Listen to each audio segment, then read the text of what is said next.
I'm with the media, so I just wanted, I don't know, I can be in the background, so. Well, there's also media that takes oh, perfect. Okay. From reporter. Squeeze you in. Yeah, thank you. You're fine. Yeah, because we're just going to record from the presentations, and we're not going to be on camera, but we can at least get dialogue. Oh, yeah. Okay, so thank you everybody for coming. We have hired CZB Consulting to kind of help us with our housing plan strategy. So we have been meeting occasionally to kind of go over data and get some information together. And so they have kind of given us a draft plan. So Pete from CZB is here to kind of give us an overview and make sure we're going in the right direction. Yeah, I mean, this is a small group, and admittedly, you know, there wasn't a lot of promotion of the opportunity. So this isn't going to be, you know, the one shot that will be more just for the press who are here and wondering, okay, you know, don't report that there's no interest in this because it just wasn't very well promoted. And again, there is the website, sullivancountyhousing.org, which we've been putting on there, and then kind of soliciting feedback as well. We just got how many responses? I mean, let's not sell ourselves too short. Yeah, okay. We got almost 400 survey responses, which is really good. Much more than Sullivan. That's very good. better than the city of Utica. Yeah. All right. Well, thank you everyone for coming here tonight. And yeah, like Jill said, I'll kind of do a quick overview of the project. Talk briefly about who this work is for, and spend most of the time talking about the draft document and some next steps. We started this work in April. And have a draft out this month, guided by the county's housing task force. So we've had a few meetings with that group, you know, looking at what are the challenges in the county's housing market, what are some needs and opportunities, and if you get a chance to look at the document that we've drafted, you'll see that we've really taken a lot of effort to create a focused set of actions, not kind of a laundry list of 100 things you could do, but how do you really zoom in on a handful of actions that could make a real difference towards certain needs and demands. Basically, who's this for? We see this as being, you know, decision-making guidance for the county, of course, but also for municipalities in Sullivan County, for not-for-profits, and also the private sector, developers, property owners who want to know more about how the housing market here functions. And as Jill said, the draft is now available at sullivanhousingstudy.org. You can visit that website today, download a copy, and there's a Google form where you can submit questions, comments, feedback, and that'll be up through September 9th. So we'll get right into findings, but you know, this is a small group. If anyone has any questions about anything, feel free to break in and ask it. We can treat this as sort of a casual discussion here. You'll see that the draft that we have is first identifies kind of 4 broad findings that we use to sort of understand what's happening in Sullivan County right now and what's been happening in the county over the past decade or so. One of the findings, and this doesn't surprise anyone, I'm sure, this isn't a big monolithic housing market. You have different things going on in different parts of the county. And so the draft spends some amount of time looking at how these 4 different geographies that we've identified differ from each other in terms of housing market dynamics, demographic dynamics. We saw that Liberty and Monticello, the villages, are sort of two distinct entities that we call core villages as a market in this document. Then there's an outer core area that includes the towns and villages right outside of Liberty and Monticello. And then we have 2 rural markets to the northwest and to the southeast that we also see as sort of distinct housing markets in the county. And so in the draft, you'll see a number of different charts that identify how these markets are distinct from one another, and some of the characteristics that, yeah, no problem. And some of the characteristics that matter when it comes to understanding the housing market. On this slide right here, we have incomes. Income is critical when you're studying housing because that's determines the ability of households to pay for housing. The core villages obviously have lower incomes than other parts of the county, about $52,000 in 2020 compared to the countywide average of $81,000. Poverty rate in the core villages about 10 points higher than it is countywide.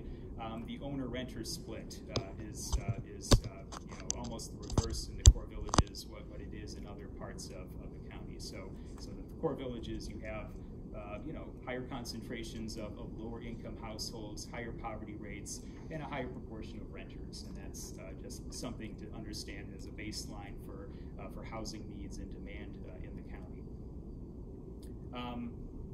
There are some distinctions to be made when it comes to what type of housing do you find in these different parts of the county. In the core villages, you have the lowest rate of single-family homes compared to the other parts of the county. A larger share of housing units are in small multifamily properties. Mobile homes are an important source of housing outside of the villages, especially an important source of affordable housing.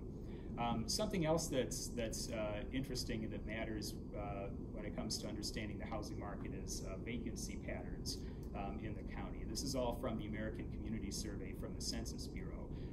The core villages have the highest rate of chronic vacancy in the county. Those are properties that aren't for sale, they're not for rent, they're not seasonally vacant, they're just kind of, they're just empty. Usually that's because they're not habitable or there's something else that is keeping that property off of the market. So nearly 10% of housing units in the core villages are that type of vacant. Obviously, seasonal vacancy plays a huge role in the county's housing market. Countywide, 1/3 of all units are empty for some part of the year because they're not used as year-round housing. So in the outer core, those towns that surround Monticello and Liberty, that's where you have the highest share of properties that are seasonally vacant. In the rural southeast, it's a somewhat lower share because you've had more and more commuters taking on some of the housing in that part of the county. The rural northwest, you have a very high share, much lower share in the core villages of seasonal vacancies. And then we have some cost. What does housing cost in these different markets? Average sale prices. We studied 2020 to 2022, so this is basically during the COVID-19 pandemic. Arm's length single-family home sales. You see $232,000 is the average sale price countywide. In the core villages, it's much lower, $118,000. The highest in the rural southeast at $260,000. Average gross rent, this is based on American Community Survey data from 2020, so it's lagging a little bit. It's probably a bit higher in 2022 than it would have been as it was reported in 2020, but you'll see $978 is the average gross rent countywide. That includes utilities in addition to rent. But there's actually much less variation when it comes to rent from market to market than there is in average sale price on single-family homes. So 4 distinct markets, and what you'll see in the draft document is that we call out some of the distinctions that matter between these markets. We see it's a significant challenge for Sullivan County that your 2 core villages have high levels of poverty, and that they also have some significant problems with distressed housing. That's something that is, that challenges those 2 villages in terms of their ability to operate and to thrive. But it also is a challenge for the county if its 2 core villages are perennially under pressure from certain socioeconomic constraints. So that's something that matters to housing markets. A second thing, and this is sort of an interesting discussion that we could have here, because I'm not sure, it could be seen as an opportunity as well as a challenge, is that you have very high shares of those seasonal units in the outer core market and in the rural northwest. And from one standpoint, you could say that those pose some risks for market stability. A lot of those properties are getting older. Their appeal as seasonal properties could be waning, and might at some point, and this could already be happening, you might have some of those properties transitioning from seasonal rentals into more year-round rentals. And that could be, that could be an opportunity in terms of having a greater supply of housing, of year-round housing in those areas. But if you have those properties transition from seasonal rentals to year-round rentals and no upgrades go into those properties, you could have very substandard, an increase in the supply of rentals that is quite substandard. So, yeah. Could you say a little more about what you're looking at in terms of seasonal units? Is it just occupancy, or is it type of unit? It seems to me that the housing market in the rural Northwest that might be seasonal, and maybe that's less seasonal than more occasional or temporary, because weekend throughout the year rather than just the summer, and that the outer core, which has a lot of July 4th to Labor Day kind of occupancy situations, might be a very different market. So I'm wondering if you've considered that. No, I think that's an interesting distinction that we've just been looking at kind of the seasonal vacancy rates, and but if there are some interesting distinctions in terms of how those two seasonal markets behave, I think that's worth noting. I mean, specifically because if you're talking about the likelihood of a seasonal unit turning into a rental unit, at least in the rural Northwest, it's more likely to turn into a short-term rental unit and not be used for actual housing, as opposed to that's a good point. Hospitality. That's a good point. Yeah, no, that's a very good point. Yeah, I think that there's some nuance in that discussion there. I think that's a very good point. What's interesting is with the Southeast, I think we saw that I forget what the exact numbers are, but the share of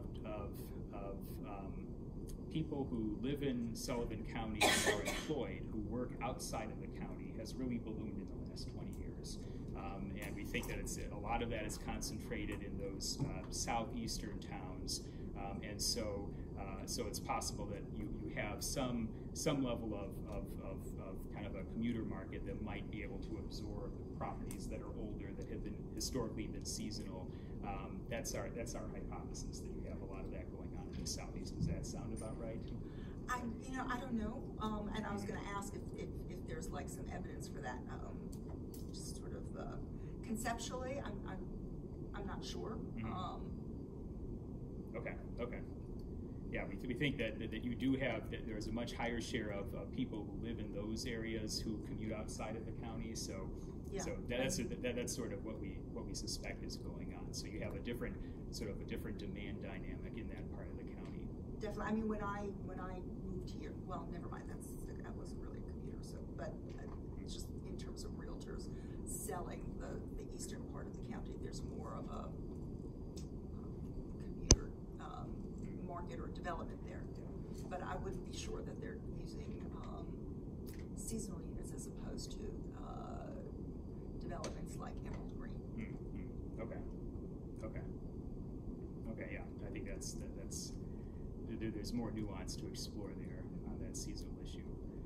And then just the last thing I'll call attention to before we move on to the next finding is just that mobile homes are a significant source of affordable housing, especially in rural parts of the county, and that could be that could again be an opportunity in terms of refurbing, renovating, kind of reinvigorating that portion of the affordable housing supply, but it could also be a significant challenge over the next 10, 20 years as a lot of those properties age and face significant physical distress.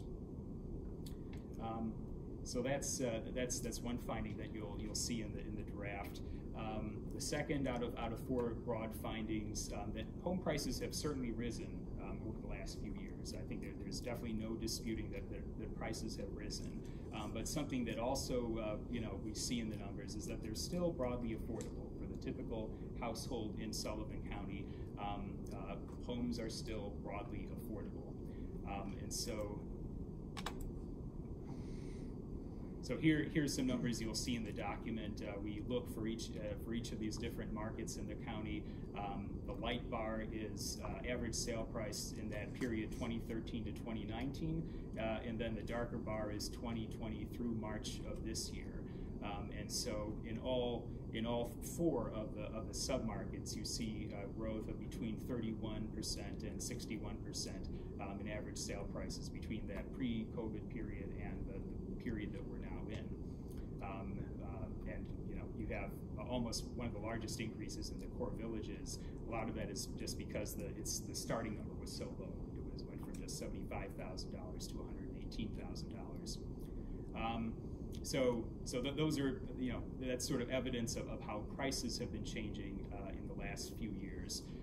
But obviously, when it comes to affordability, what really matters with affordability is the purchasing power of households in the county. And this chart right here displays the purchasing power of typical households in the county. So at the top there, you see a median household income, $60,000, median family income, different types of households at $72,000. If you use average instead of median, you get a number that's over $80,000. So those represent typical incomes in Sullivan County. And if you translate those into purchasing prices, and if you use 3 times income as a general rule of thumb in terms of what a household can afford to purchase, that means that you have affordable purchase prices in that range of $180,000 to $245,000 for typical households in the county. Not for every household. There are many households that can afford in that range, but for typical households, that is a range that could be described as affordable. And then this represents where typical prices are now, where typical values have been recently. So you have the average sale price countywide at $232,000. If you look in 2020, where the average value of owner-occupied homes was, according to the census, it was 206. Median value of owner-occupied homes in 2020, 175. There's some lag there. Those numbers will get boosted as you kind of move forward with different census data. But I think the takeaway for us here is that for typical households in the county, typical prices are basically within range of affordability. Again, not affordable to everyone in the county, but for typical households, homes are generally affordable. And we also identify some vulnerabilities for home ownership going forward that could be issues for the county to be wary of. One is that we're looking at the inventory of current properties on the market. Where it's clear that there's a large inventory of homes in the county that need some significant work. In the online survey that we did, the condition of single-family homes was noted as one of the key issues for owner-occupants in the county. So that's something that could be seen as a vulnerability as well as an opportunity if you think about it as fixer-upper opportunities. Low job densities are certainly a vulnerability. You don't have the same economic drivers in this county to support strong demand over time that you do in more metropolitan counties, so that's just something that you have to deal with. There are location liabilities, the remoteness of certain markets within the county that serve as a restraint on demand and how many buyers you have who might be interested in certain types of supply. Schools, you have a few schools that have above average ratings in this county. That could be a constraint for families who are very interested in that very specific metric when they're thinking about where they live within the broader region. And then something that we couldn't help but notice, as we went around Monticello, went around Liberty during field work here, is that the villages have very limited marketability as places that show well to the broader home buying market in the region. There have been improvements in both villages over the past decade or so, but both are still somewhat of an inhibitor of the county's marketability in terms of their appeal, the amenities that exist in those two villages. Any questions before we move on to renting? Go ahead, John. So I think the question I'd ask here is, that all makes sense, I buy into it. And you mentioned it in the introduction of tax-based stagnancy, but the property tax burden that's out there, you know, I worry that is, this is a cause, all those things drive the issues of tax-based stagnancy. But I almost wonder if that's something that needs to be messaged or should have been considered in more depth in terms of just what that means. Like, I almost view that as a location liability, because when somebody goes to realtor.com and they see what the annual tax rate is for a property, especially in the two village core, you know, that's a significant detractor from those properties. And it also affects affordability.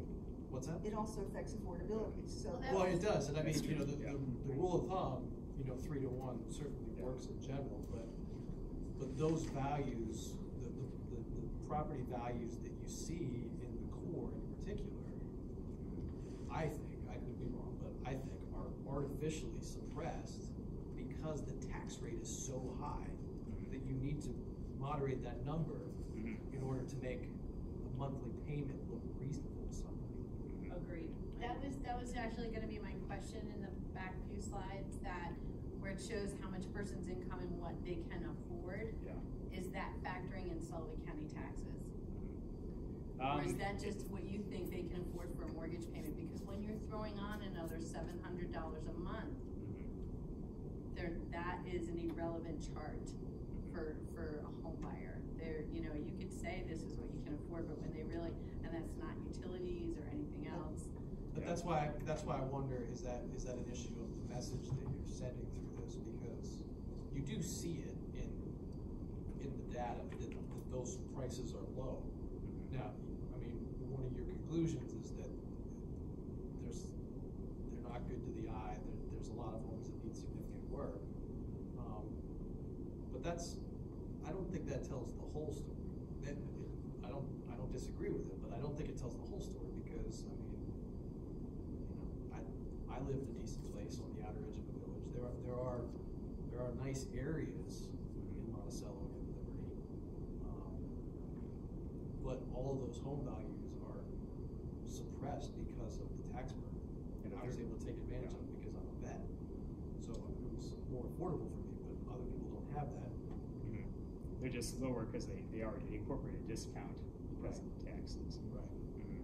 But I just think when I look at potential vulnerabilities, I would have thought that the tax base would have ranked higher than the schools regarding above average ratings, that people can't afford the taxes. They can afford the home but not the taxes. But it does go back to the 4 different areas though too, because it's much more prevalent in villages versus, say, Neversink, where you have the benefit of the reservoir. Yeah. No, I think we can work on fine tuning that sense of exactly what is affordable. Because 3 times that's sort of it's a rule of thumb, you know, based on PITI. But what role does the T play? You know, how might that be, you know, special in Sullivan County compared to most other places in the country? We can look at that again. Okay. I think it's important to note too that I know that the 3 times rule of thumb is great, but it also does not take into account, thank you for bringing up the taxes, because that's where I was making a face when we were going through that slide. But then also it doesn't take into account debt. So like we look in the housing world, the 30-40 ratio, right? Front and back end ratio. And it doesn't take into account, because transportation is so hard to get to. You mentioned that people have to have cars, car payments, many people buying their first home have student loan debt. So that 3 times amount doesn't really play into a factor. It's really hard to get somebody at area median income in Sullivan County qualified for a $206,000 mortgage based on those factors. So I think it's important to note that somewhere when we're talking about. Okay. Nope. Good comments. Yeah. Thank you. Anything else? Anything struck anyone as strange before we move on?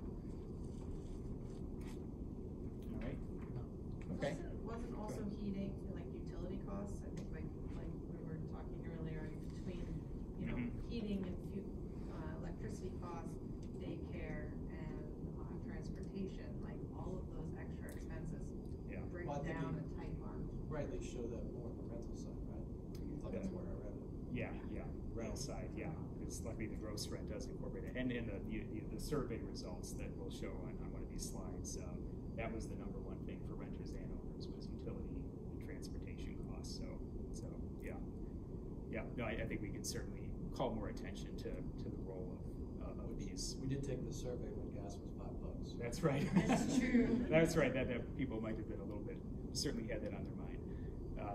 Okay, well, we'll move on here to the next item here, which is rentals are in short supply, and especially rentals that are in good condition. There's a very important caveat there. American Community Survey has rental vacancy rates. These are rates that apply only to year-round units. So these don't apply to units that might be used for seasonal or recreational uses. And certainly that vacancy rate has fallen in Sullivan County over the past half decade or so, from over 11% to closer to 8%. Those aren't as low as the rates that you see across New York State, which is pretty low from a national standpoint, and even nationally rates are have been lower than Sullivan County historically. But they've dropped faster in Sullivan County the last few years than they have dropped statewide or in the rest of the country. And so that might be something that people are feeling. They're feeling that dip in the vacancy rate. And many of those rental vacancies, doesn't include the seasonal, doesn't include recreational, but you could have some of those chronically vacant properties that are part of that inventory there that a lot of people wouldn't see as viable options to begin with. And so that could be, that could make that 8.2% actually seem much lower if you siphon out some of the most distressed stock from that vacancy rate. We do a similar exercise for rentals as that we do with home ownership in terms of understanding what are typical incomes and how does that translate to purchasing power. So median household income of $60,000 in 2020, sort of we have those typical incomes, and then we call special attention to the median income of all renters in Sullivan County, which is much lower than the median for everyone. So that's $40,000, which if you use 30% of monthly income as that threshold for understanding cost burden, $40,000 translates into $1,000 maximum that household can afford to pay for rent. For other households that are closer to the countywide medium and average, you're talking rents of $1,500, $1,800, up to $2,000 that would be considered affordable within that 30% threshold. And then when you look at cost signals that we see in the data, and again, there's some lagging here that we can't ignore. Average gross rent in 2020 was close to $1,000. Median gross rent in 2020 was just below $900. We were looking at various websites this spring, typical asking rents on a per square foot basis for certain configurations, and prices were closer to $1,100 to $1,200 for a typical modest two-bedroom apartment. And so our takeaway from this, again, comparing what typical households can afford versus what are some typical rents, if you can find something, if a unit is available, that for the typical household, they can tend to afford what's out there. If again a unit is actually available for them to rent, and so in the Bay Area, in parts of Boston, and certainly in Manhattan, this isn't the case at all. You have rents in places like that that far exceed what the typical household can afford today, and certainly for the past 7-8 years or so. So Sullivan County, from this standpoint, is an affordable county if you look at typical households and typical costs when it comes to rental housing. Something else that we thought was interesting, we're not sure how to explain it, But 2011 to 2020, median gross rents, according to the American Community Survey, went up 9%, at the same time that the median income of renters went up 33%. So that would suggest that up until COVID, there was actually a period where renters were seeing their incomes rise faster than housing costs. We don't know if that was felt, if that was an experience of households here, but this is what the numbers say happened 2011 to 2020. Is it likely that household costs didn't go up because there wasn't investment, and even though people could afford more, there wasn't anything suitable on the market for them because of the condition? That could be. It could have been sort of a period where just landlords kept rents fairly flat for a while. Maybe because they weren't improving the units, they didn't feel like they could ask for more. That's a possibility. Does this ring true for everyone? Time period like that's when the casino opened. That's when a lot of industry was just coming into Sullivan County, and then COVID hit. So that's kind of what I would attribute that to. Yeah, that was like 2017. 2018, yeah. Yeah, when the casino, the water park opened. Yeah. Okay. And we had Ideal Snacks expand. Right. Some other, local industry did expand during that time. So it could have been a good period in terms of the pocketbooks of householders, but that was pre-COVID. Then, it's certainly a point in time here. To the point about this chart describes typical households in the county as being able to afford typical rents, but certainly that doesn't describe everyone. And we have some data in the report that identifies who at different income ranges are cost burdened by their housing, or were at least in 2020. 80% of households that made less than $20,000 and were renters were cost burdened. It falls to 66% when you move into that $20,000 to $35,000 space. And once you move above $35,000, the portion of renters who are cost burdened falls below 50%, and then it's non-existent once you get up to 75,000. But almost 2,000 cost burdened renters making less than $20,000 in 2020. That number could have increased over the past few years. And some other numbers that we highlight that give you some sense of the scale of how many people are assisted in the county. This is based on data from American Community Survey and also from HUD. So you have 5,500 renter households who earn less than $50,000 in the county. And then you have 1,700 households living in subsidized housing that has some sort of income requirement attached to it. So that represents a level of current housing assistance. But then you have 3,400 cost burdened renters who are less than $50,000. So the number of people who are cost burdened and make less than $50,000 is basically double the number of households who are currently living in some sort of subsidized housing, whether that's housing that's maintained by a housing authority or they're using a voucher to pay for their housing. Assistance that's out there pales in comparison to the level of need that exists in Sullivan County. Any questions about any of these rental numbers or any reactions to any of this? My only question here is, so in that middle bracket, 35 to 49.9, is that for an area that's generally considered affordable, is 32% high? I think that it is, but I don't know how you compare to other areas. So I think we just completed a similar study for Dutchess County a few months ago, and I think for them it was still over 50% until you got above $50,000. So I would say that like in this county, maybe it's around 40 to 42,000. That is where you get you really get that's really the threshold here, I think. And again, this is based on 2020 data. It could things could have shifted. I was going to say, anecdotally, we've been hearing stories of rents being increased by very large amounts very rapidly. Yeah. So is there any way of just sort of doing a current ground truth to something like that? It's sort of looking at, you know, like here, the far right chart, you know, bar there, looking at what are some typical asking rents on major websites. You know, so we could do a little more sleuthing on that to kind of see, like, you know, in summer of 2022, different configurations. What are some prices out there, just to provide a little more nuance for 2022? Because that is a challenge on something like this, especially at this point in time.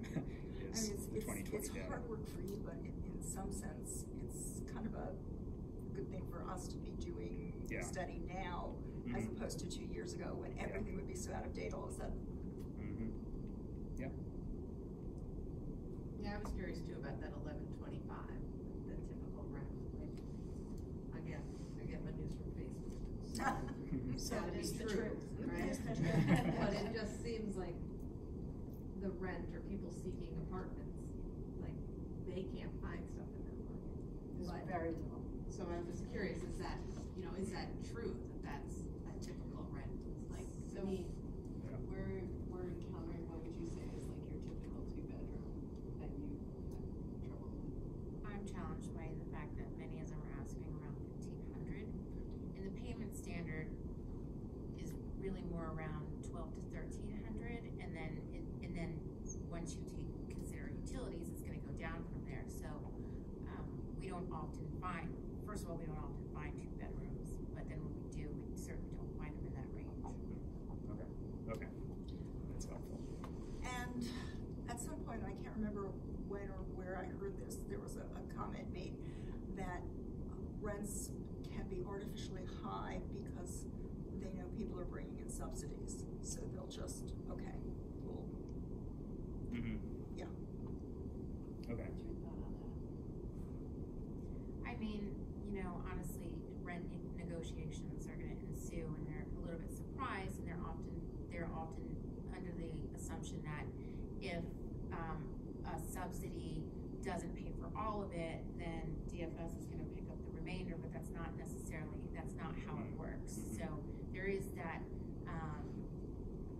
somewhat of a common misunderstanding among landlords right now that somehow or another they are going to get that $1,500 that they're looking for, but we haven't been successful in negotiating the rents to be anywhere near that number. Okay.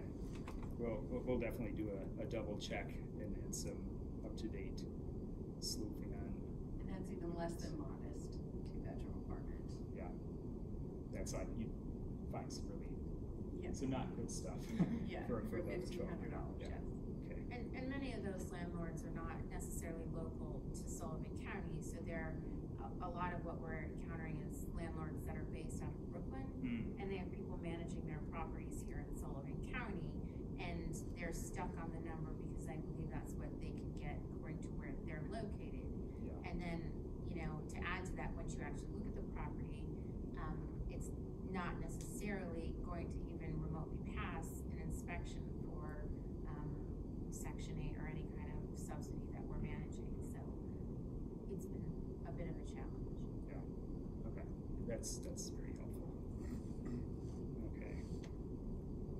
All right. We'll look into that a little bit more. Okay. Well, thank you. So the last thing that we kind of explore in detail in the document in terms of an broad finding is looking at what construction costs are now and how that relates to what you need to ask in terms of rent without subsidy, and what new housing for purchase has to be priced at without subsidy. And so our finding here is that without subsidy, new housing is not affordable for those making less than $75,000 a year. And this is based on looking at construction costs from this year from RS Means, which is a national database that collects information on projects across the country, so you can get regional level construction cost data. So we looked at, on the rental side, two different types of projects: a new construction of around 24 to 36 units per acre, 2 bedrooms, 1.5 baths, and then we also looked at a major rehab or adaptive reuse of an existing property. And what we found with the new construction is that you're probably talking about a break-even rent of around $2,500. So if a developer were to build something like that, they would have to charge $2,500 in order to actually make that work financially. And if you want that number to come down in any way to serve certain target markets in the county, you have to layer on some subsidies to allow that required rent to fall. And when it comes to major rehab, that's less expensive, but not by a whole lot. You're talking $1,950 to $2,400, based on a few different iterations we ran through in terms of what that sort of product would cost without subsidy. And so those numbers kind of equate to a household that's making in the high 70s. And so if you're making between $75,000 and $80,000, you can pay $2,500 a month. You'll be pretty close to your affordability limit. But basically, to make those products affordable to folks who make less than that, you have to have different types of subsidies layered in to bring down the required rents. For home ownership, we looked at two fairly modest products, 1,800 square foot economy construction new home and a 2,200 square foot economy construction new home. And you can see the ranges that we came up with there. And so there, a household has to make around $100,000 to afford even that least expensive option. If you were to sort of layer in taxes, depending on the municipality, that could sort of increase the threshold of what a household has to make. So it's easier to subsidize rentals in terms of making them kind of more affordable to households. When you get up into even economy levels of new home construction, you're talking, again, households have to make around $100,000 to begin with without subsidy. Any questions about this finding? And again, this doesn't take into account the taxes. Doesn't take into account taxes, yeah. So depending on where they are, they might potentially have to make more to, where the house is. Yeah, Exactly. That's right. This may be just because I'm a communications major. I get a little weird about seeing the word subsidy, but subsidy in this case, when you say it, it's not just, because I think a lot of people, when they hear subsidy, they think, oh, Section 8. But subsidy is also corporate subsidy. It's HAP. It's programs to assist developers. Yeah, it's tax abatements, credits, anything like that. So you, yeah. CDBG, Yeah. HC, all Right, that all stuff that stuff. layered into it. All that stuff. So, Whether yeah. you're I guess it depends upon who's subsidize it too, right? so that's a pretty bleak headline right there. Without subsidy, new housing is not affordable for those that are earning less than $75,000. I mean, that's I'll think of it as even higher. right. Taxes. I mean, so 1,800. that's when we say that, I understand what you're saying, but not a lot of people are gonna. The word subsidy will throw some people off Yeah. in terms of what that, because the way we're using it here, it refers to some sources that require income restrictions, but also some that don't, like using tax abatements to lower the long-term cost of holding onto a piece of property. But I think it's important to make that. Okay. See, and I like it there because for me, having that in this study gives me teeth to get subsidy to be able to. But I think So I like that we Well, get but you Yeah. can say it without right, exactly, saying using that word, Yeah. yeah. subsidy, without subsidy such as, and then listing a few options, not just, because people in our world think subsidy, they think Section 8, and that's it. Yeah. And not understanding all of the other stuff that you do and all Right. people do, so. Yeah. Okay. I would guess that most teachers in the county, typical middle class job, but if they say, oh my God, I can't buy a house here without Section 8, that's not good. Okay. All right. Well, we'll tinker with some of that wording. I agree that can be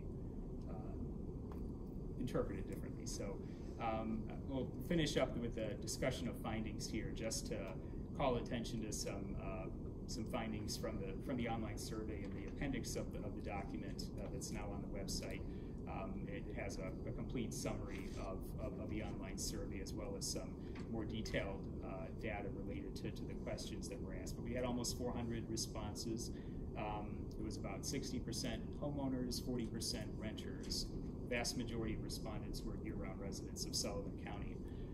And so if you just sort of look at everyone's responses kind of from the same pool and not distinguish between who owns, who rents, utility costs, property taxes, and blight ranked as the highest, the most important issues when people were asked which issues affect you the most personally, from a list of around 7 or 8 different issues that we listed. So those 3 came up consistently. When you do break it down into what did renters say versus what did homeowners say, those 3 bolded items still show up high for both groups, but 2 understandable distinctions are made. Renters see poor condition of existing rentals as a very high concern for them, for them personally, and owners saw disrepair of the single-family housing stock as a significant issue for them personally. Pretty much the same. Yeah. Lack of maintenance. Yeah, Either way. it's basically the same thing. That's right. Let's see here. 2/3 of respondents agreed with a statement that significant local interventions, including county, are needed to address high-impact housing issues. So that reflects a pretty strong belief that a lot can and should be done at the local level to try to deal with some of these issues. I have a question. Yes. The term high-impact housing issues, I mean, we're here listening to a lot of ideas and facts, but in the survey, how did you convey, that's a pretty broad concept, so people may see that and say, high impact, not fully understand what that is. So by the time people got to that question about, intervening with high-impact housing issues, that came right after they saw the list of, I think it was, 7 or 8 issues that included utility and transportation costs, property taxes, blight, poor condition of rentals, poor condition so we sort of refer to that list as, based on what you selected on the previous question as your high-impact issues, do you think that's something that requires local intervention? Good question. And then the very final question on the project, on the survey, we sort of hypothetically put $1 million on the table as sort of a commitment made by the county to address important housing issues. We gave sort of a list of interventions, kind of specific types of programs that were related to those issues that were asked on earlier questions, and the programs that ranked most highly. We limited people in terms of how many programs they could choose. Rehab of existing rentals and rehab of existing single-family homes were the 2 highest ranking programs, and then demolition of blighted units was a 3rd highly rated individual program that people identified. So sort of that interest in seeing either existing stuff demolished or substantially improved was sort of an important message, we thought, from that question. But more complete analysis of the survey is available in the document. There are just a few slides here. The second half of the presentation is much shorter than the first one, and we just kind of go over some strategic responses to housing market challenges that we note in the document. One of the things we sort of make clear at the beginning is that there's a need to prioritize limited resources. Obviously, on that one slide, you can see that the needs far outstrip existing assistance in the county. So there's a lot of need that isn't being met, but there are only so many resources to meet those needs, which is why you have such levels of unmet needs. So we sort of call attention to the need to prioritize. And in our sense, from discussions that we've had with the Housing Task Force, from responses that we saw to the survey, it seemed to us that it makes sense to prioritize, if you could kind of look at all the different types of households in the county that might be feeling pressures of some kind, that it really makes sense to focus on households making under $50,000, and especially renters making under $50,000. overall households making less than $50,000. It's almost 44% of the county's households. So it's a really good chunk that fall under that category. Those making less than 20,000 are the highest, or the largest chunk of three different tiers that we identified in that group there. And so one thing, the challenge that we sort of worked through to design the housing strategy was to figure out how do you meet the needs of these households making less than $50,000 and do so in a manner that has wider impacts on the market, not just serving those particular households, but they could have some ripple effects in other parts of the county's housing market. And so there are three opportunities that we identify in the study. One is creating a program to partner with landlords to improve 240 existing rental units, and to do so in a way that preserves 80 of those units after they're improved as affordable units for lower income households. A second program, or not a program, but identifying a project to build 40 new units of rental housing for households making in the $20,000 to $35,000 range, and then 40 units, another 40 units for households in the $35,000 to $50,000 range. So 80 new units that would open up 80 existing units, and then improving 240 existing units, so that you end up having a combined impact on around 320 housing units in terms of improved existing or new housing units to serve households making in that under $50,000 range. So in addition to those three, fairly specific opportunities that we call attention to, we also stress the need to get the basics right, that you could kind of check the boxes on these three opportunities, but if you don't get some other basics right while you're doing it, you're not going to succeed in making kind of the long-term impact that you would want. And so as often as possible, while you're focused on sort of realizing opportunities like these, investing in quality of place at the same time so that you're creating more appealing environments, especially in your villages. You're investing in infrastructure, which in many cases is a constraint on how and where new housing investments take place. Seeking mixed income results as often as possible so that new housing opportunities don't serve to reinforce already high levels of poverty that you have in some parts of the county. That's sort of an important sort of target to try to achieve as you're realizing these opportunities, and then trying to cluster your investments for high impact so that as you're making new housing investments or investments that have some impact on housing, that you're trying to connect them as much as possible so that they're kind of talking to each other and they're not just sort of isolated one-off investments. And then you'll see that we also call some attention to complementary activities. We call them complementary activities to pursue that would help to bolster kind of the impact of these opportunities. And one of those is extending the life of existing developments that use low-income housing tax credits. That particular tool, the tax credits, could be used to help realize one or both of those new housing opportunities that we identify.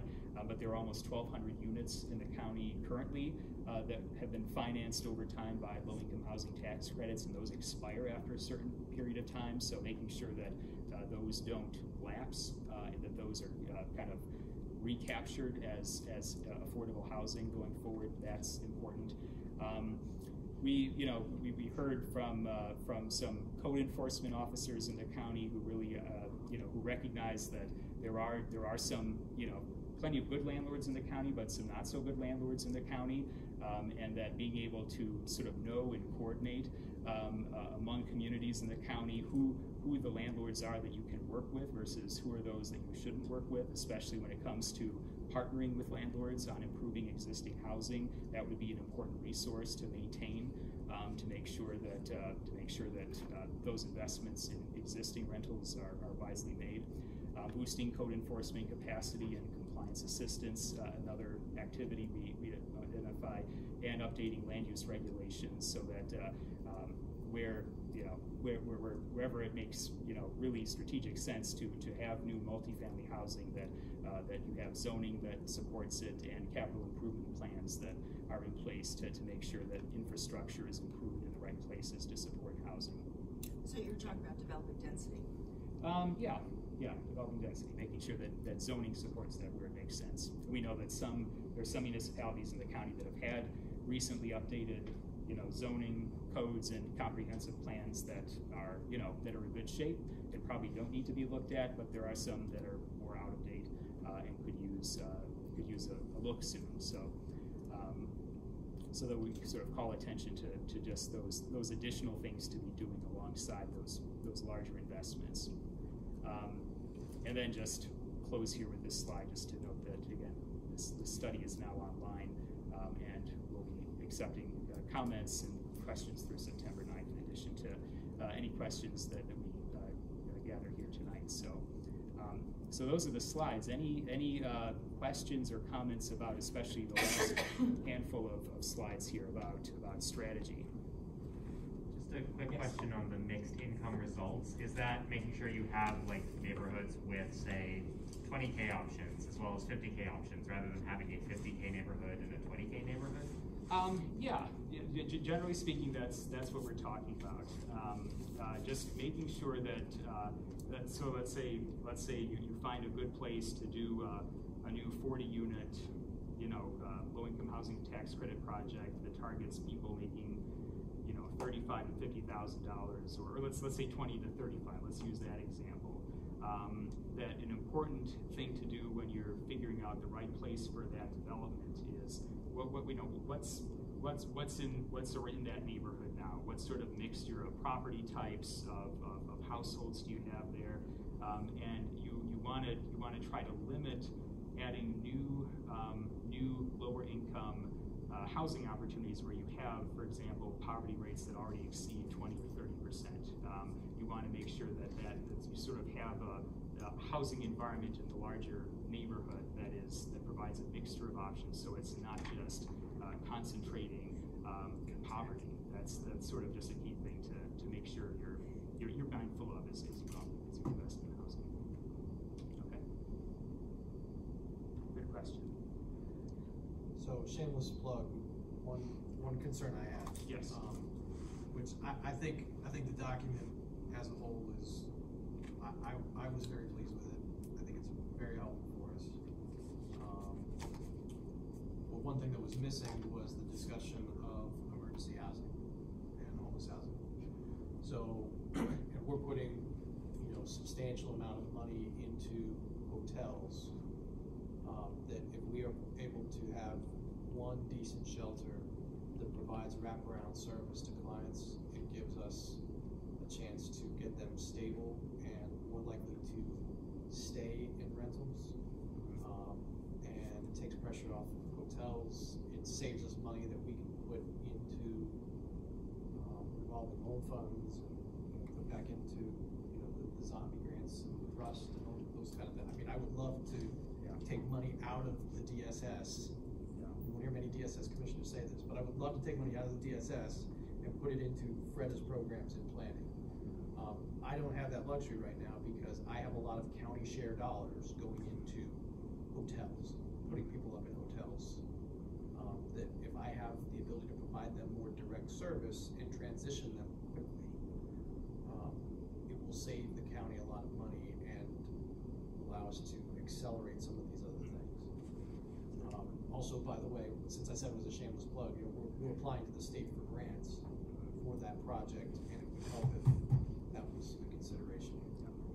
Right, I think that was one of the points I made in it. So it was in the appendix as additional complementary activities, but I think that's where I think if we can potentially, I was thinking moving that up and maybe moving the code enforcement down. Code enforcement is key, it's really important, but the county has no control over that, and so it's not something that we can really, we're already doing stuff to try to help it, and already we're getting pushback from building inspectors who are like, stay off our turf and, do that. So I think it would be helpful to potentially move something that's more county controlled up in the Yeah, well, I mean, Fred and I have both talked about, boosting our capability to support code enforcement on ours from the landlord relationship side, yours on the planning And development side. pre-pandemic, we've done a lot of work with that, but, there are limits. And actually, some municipalities have also done a lot of work with that. I believe the town of Thompson was attempting to engage other municipalities to create that problematic landlord list that you're talking about. So it'd be worth checking in with them. There was a lot of work on this pre-pandemic, and some memory buttons and activity. Right, exactly. Just also in terms of things that may be missing, and full disclosure, I didn't read that extra supplemental document that Jill just mentioned. Short-term rentals, the short-term rental market. It is, I'm hearing anecdotally, again, without, research, but you will also read about it in the papers. I hear it from other, planning directors in the, further east, the eastern part of the region, and trends kind of migrate up about people buying homes, creating short-term rentals, taking them out of the housing market, and that exacerbating the situation. I think there was an article in the Times this past Sunday, a very large article about that. I think you have good qualitative data to back that up too. I mean, that's when I read the individual survey respondent comments. That one really struck me. That was a huge. People were really concerned about that. And I mean, I think we all kind of knew that. I mean, it really hit me in those responses. So I would agree with Fred. I think that's something that should be lifted up.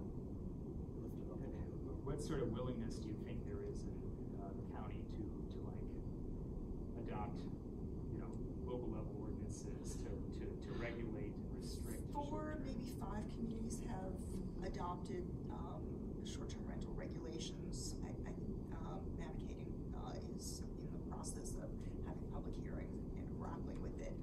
Obviously, we have 20 municipalities, so it's really just a start here. And then initially, those regulations are primarily concerned about safety issues and nuisance issues. Making sure people know how to get emergency services, know where to put the garbage, not know the fire regulations so they don't burn the neighborhood down, that kind of stuff. But the problem is a lot of this is happening outside of the zoning decision-making process and the comp plan process. These things are coming in, and I think that's where, there's many municipalities that have taken this on, but I don't think they're thinking about that kind of, how's this affect my local economy? They are focused on the safety, Well, which is because good.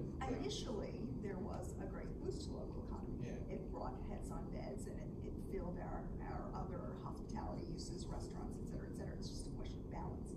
So, initially there was a lot of welcoming, and it takes time to get to the appetite where you're going to say, we're going to have these uses in this part of town, but not that part of town because we want to maintain neighborhoods, that kind of thing, or we want to cap their numbers or whatever the various regulatory options out there. But when that's what part of why I asked about the item you have up there about updating land use regulations, because there are land use regulations related to density. There are land use regulations related to the short-term rental and housing and where housing can go, and then there are also land use regulations that address your comment about getting things right and infrastructure. So, planning, we perennially struggle in planning with, planners have great ideas and then the market doesn't necessarily catch up to them. I mean, I think for decades, planning communities saying, put the parking in the rear and, hide the parking lots. Nobody ever wants to do that. Similarly with walkable communities, we all think walkable communities are great. Developers are presenting these, high density site plans, that are basically pods, little roads around them. And, so to have regulations that would support that kind of connectivity and quality of local development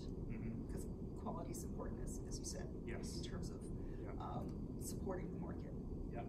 I think there's a way we can figure out how to weave in sort of reference to short-term rentals, because code enforcement capacity, that would be important if you want to enforce certain rules about short-term rentals. Having the code enforcement kind of muscle to do that would be important, and the land use regulations, making sure that it's part of some sort of well-conceived vision for housing in a community. I think we can sort of thread that needle, because I know that there was that article in the New York Times over the weekend about Sullivan County. I'm in Buffalo, and there was an article in our newspaper about the city of Buffalo's short-term rental regulations, and basically it was an expose that said there are 50 houses have registered with the city, and a third-party database revealed that there were like over 1,000 actual properties being so there's sort of like how do you write the law, and then how do you track enforcement down is overwhelming. I mean, we have communities that have part-time code enforcement officers who are there, I don't know, very limited amount of time, and then all of a sudden you might have 40, 50, 100 short-term rentals to inspect. How do you get? That's why, what is the juice or the squeeze, right? Like, what are you getting for inspecting all of them? Are you making money? Are you making income to offset all of that work, right? And even if you were, there may not be there's a labor shortage in just about every strata of society. Code enforcement officers, there aren't a lot of them out there these days. That's right. There aren't any robots yet that do code enforcement. And we have retirements coming up. Okay. Oh, good. I'm glad that came up. Because there was something that when people had sort of the open forum in the survey to sort of talk about some of these short terms to come up. Anything else struck anyone? So I have some questions. The 240 units that you say work with landlords, have you found landlords, or do you have a sense that landlords would be receptive to that kind of partnership that you're proposing? We've seen something like that work in other communities. The key, and this is something that we'll have to make sure that it's explained as clearly as possible in the report, that there are very expensive rehabs, there are like partnerships to do with landlords if you're using CDBG resources, and you're just you could have some very expensive work being done to rental properties. That's not what we're describing in this report here. What we're calling for are let's say something on the order of like $50,000, 50-50 partnership with the landlord, where you're making some not high-end upgrades, but modest upgrades, make sure that the property is cleaned up, that the furnishings are modernized. So, for example, we just finished a New York Main Street grant where we provided subsidies, not Section 8 subsidies, but subsidies to a couple of property owners on Broadway to create 16 new rental units. Is that the kind of partnership you're talking about, or something else? I'd say so. Those are like new. Yeah. Those are new rental units. Those are new rental units, and just history of the village outlawed upper story residential in downtown years ago. I see. They reversed that a few years back, basically to bring some investment back into the buildings. So, well, that's just through your typical work. I mean, we have homeless housing assistance program, Empire State Support Housing Initiative, so HCR and OTDA. So that's more resources to bring into the picture, is what you're saying. Right. A lot of different They don't have to come in through ESD and the crowds that you run their own, but they can also come from the crowds that I run. I can say what we're thinking about is so let's say like there's a 4-unit apartment building in like Liberty or Monticello. It's sort of working on a partnership with a landlord, probably usually a smaller landlord, to upgrade each of those 4 units. So let's say we've got 4 units. Let's pump $50,000 per unit.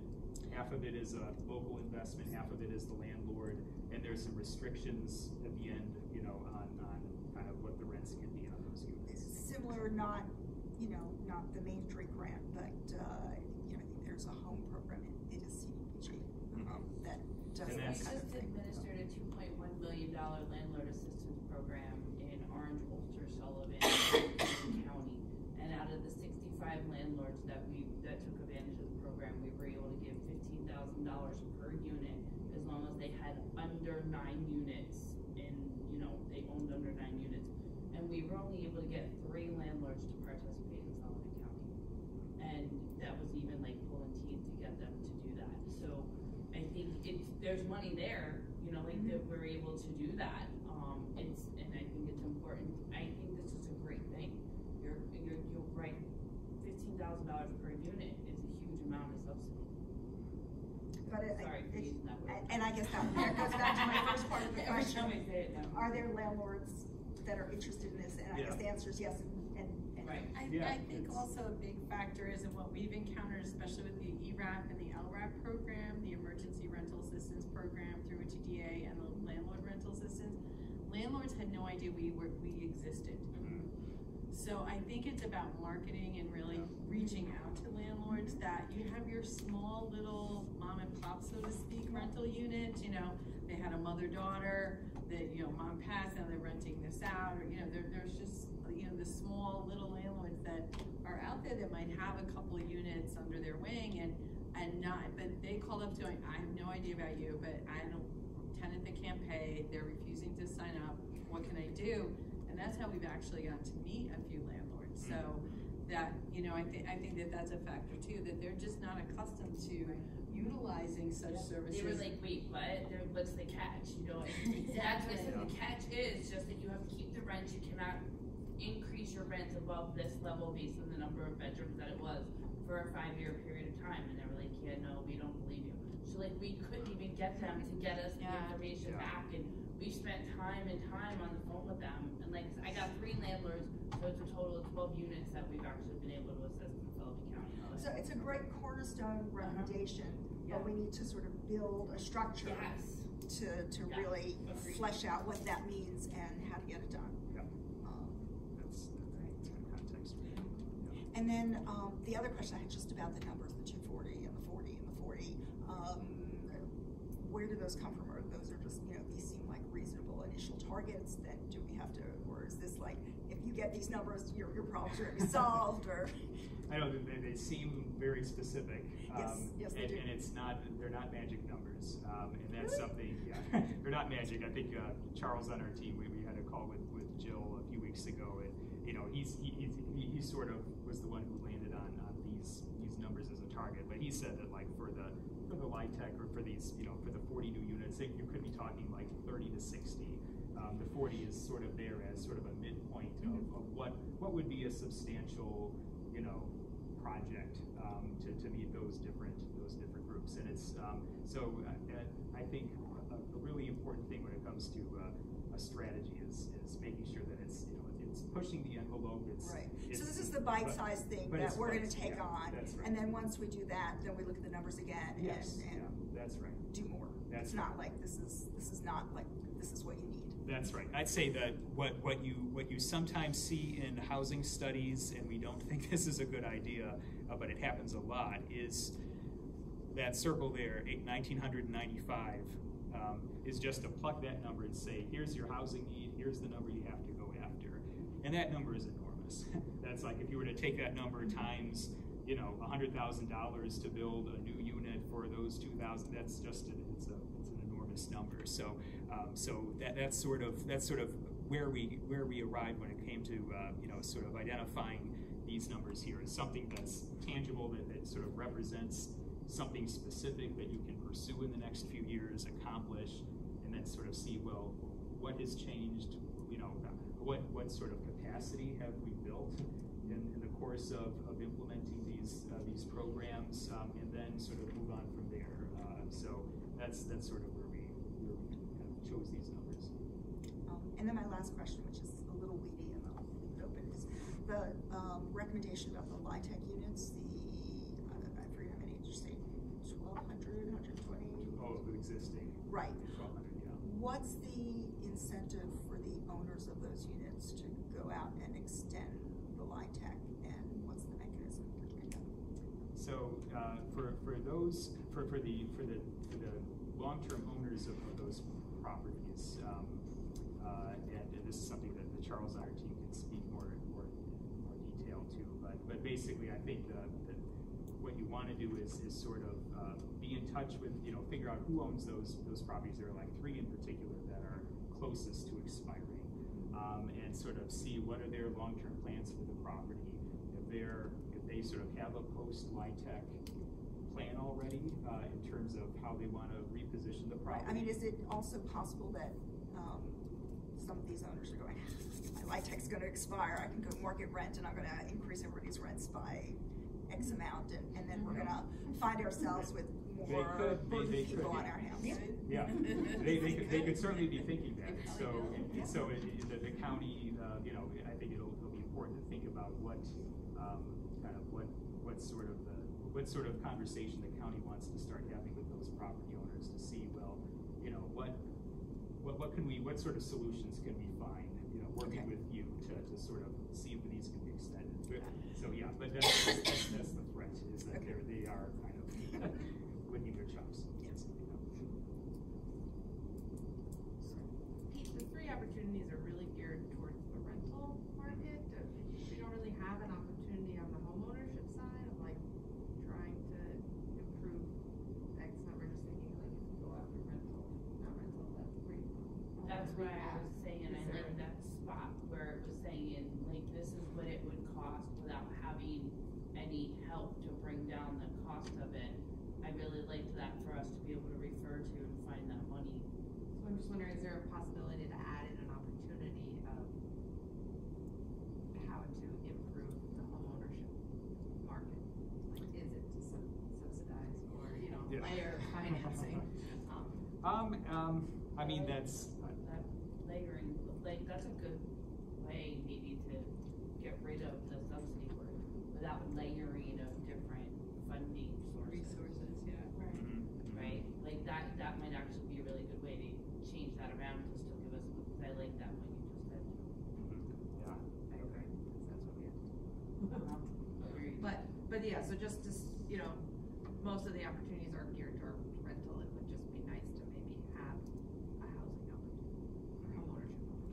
Well, the land bank, which is just a little factor here. When we got established, there, a lot of the impetus was on increasing homeownership in the village because of the value of homeownership to a community. In terms of investment and lower crime and higher maintenance and kids' scores in school, and I mean, you can find a whole laundry list of the benefits of homeownership. So to have these, and if these communities in the villages, which are largely rentals, and our problematic communities that look very distinct from our communities that are largely homeownership, and to say, let's do more rentals. Obviously there's a need, but if you could somehow address the social issues and community building aspects of that would be really helpful. And I think, if we were to kind of, figure out an explicit opportunity related to home ownership, it probably wouldn't be kind of in this space here of new construction, just because, the kind of the existing distressed single-family stock. I don't think it's wise to sort of push the gas on kind of new home construction when that's the case. So I think probably it makes the most sense to think about an opportunity that's tailored to reinvestment, helping. It might be kind of thinking about how the land bank could sort of oversee a larger program to sort of pluck certain properties up and create affordable home ownership opportunities for first-time home buyers on a limited scale that could sort of reposition some properties that might otherwise become distressed rentals, that might slip from seasonal to distressed rentals. We can give that comments and thought. Yeah. I like the idea of that being in the county plan and bringing it to the forefront, just so that there's more commitment of. Well, no, by the way, I mean, that's what the public says they want too. Yeah. Well, and They moving wanna from see the rehab, option they wanna to see, give the land bank at least 3 single-family homes to create an affordable homeownership program. I mean, It sounds what more even- palatable than just why are you giving it to the land bank?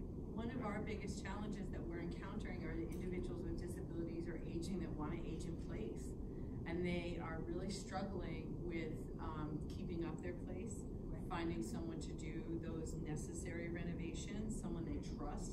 They feel very vulnerable, especially because there was an incredibly high percentage of people who own homes that don't have a mortgage in the study. Yes, that's right. That's right. So I think that while, you know, and we appreciate the whole rental aspect, but we are also getting calls from people saying, I need a wheelchair ramp. I need grab bars in my house. They want to stay where they are, but they're really challenged with, you know, us finding those resources to help. Now, if it's a veteran, hands down, I can make that happen and have a lot more resources available. But elderly lady on top of Chandelier is really at a loss and struggling, but she owns her home, but she doesn't have any resources to do another thing. And that actually reminds me of this state solution, and I don't know where it is at the moment, but there had been a bill drafted undergoing various revisions and public hearings to promote accessory units as a way of increasing affordable housing stock.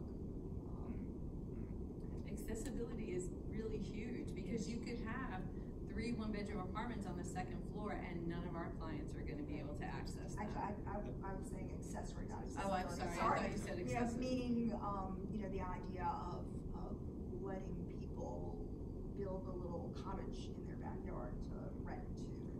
I think ADUs make a lot of sense, but I also, I mean, from what I saw in that, you know, Nassau and Suffolk County, like torpedoed that, you know, Albany pretty hard. Well, that's what I was saying. I didn't know where it was. I know it's kicking around. Yeah, I think the governor's office was pushing it, and then like suburban New York City was like, no. It's good for flexibility, but you know, you create a single-family zone or neighborhood to now just proliferate with apartments.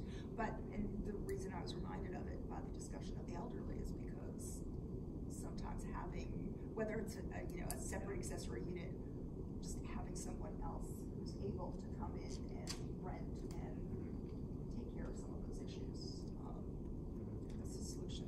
And then with respect to the homeowner rehab, someone we had been working with on the code enforcement stuff pre-pandemic was developing a program in Philadelphia to fund owner rehab with a affordability contingent, you know, to the funding.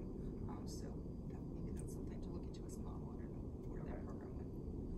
I think, you know, something that I'll just want to stress, I think we, you know, we'll think about, yeah, how to craft a home, some sort of opportunity that's related to home ownership, but something to stress here, and it's related to the 240 existing rental units that we identify as an opportunity, is that ideally ideally there needs to be recognition with this strategy that more local resources have to be put on the table.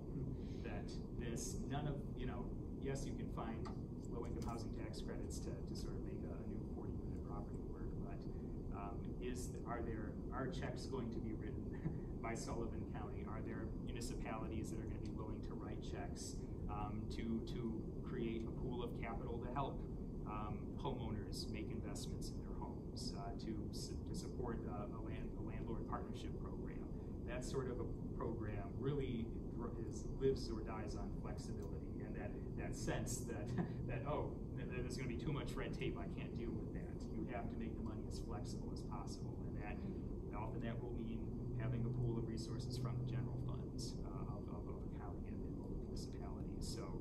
So we don't want to create an impression with this strategy that, you know, let's let's sort of create a stockpile of programs to do, and then this becomes kind of more but it just be, oh, we need to hire 2 more people to write more CFA applications. Like what can't happen is, I mean, and certainly like the different state programs have a potential place in all of this, but it's, I think, for me, the biggest question that Sullivan County writ large has to ask itself right now is if these are opportunities that appeal to the county and to different communities, are we willing to devote a portion of our general fund to actually making these things happen and to help leverage more state and federal money by putting some local money on the table? If that's off the table, if that's completely a non-starter, this strategy is gonna have trouble finding traction, especially for something like that landlord partnership, and especially something that might be related to helping homeowners with investments. And I can't answer that question about general fund, but I think like looking at diversion of funding, like if you're already spending X on hotels by the county, by putting what you spent last year and being proactive, there could be a diversion of that capital towards another project that would then equate to a savings, but yield the results you want. So it's maybe a way of packaging it to make it palatable. Rerouting some of the budget sources. Yes, just be careful, because homeless shelters are not, generally don't fall under the definition of low-hanging fruit. Well, I think, for a lot of communities, housing historically has been seen as something, well, that is the private market's domain. That's not something that the county gets involved with. That's not something the local government gets involved with. And that's something that, we're seeing in more parts of the country, kind of recognition that housing investments it's basically economic development. Are you creating a community that can house the labor force that your businesses need, that is appealing to attract households that have skills that businesses need? So I think that's an important pivot that has to be made, is seeing housing investments not just as government interference in the housing market. It's actually very purposeful intervention in order to grow the tax base, grow the job base, grow the labor pool, and that's just sort of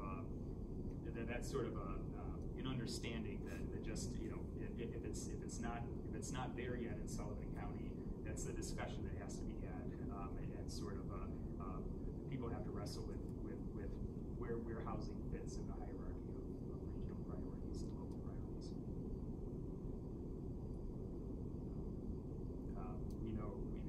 We just finished a project in Dutchess County a few months ago where they were in the same boat.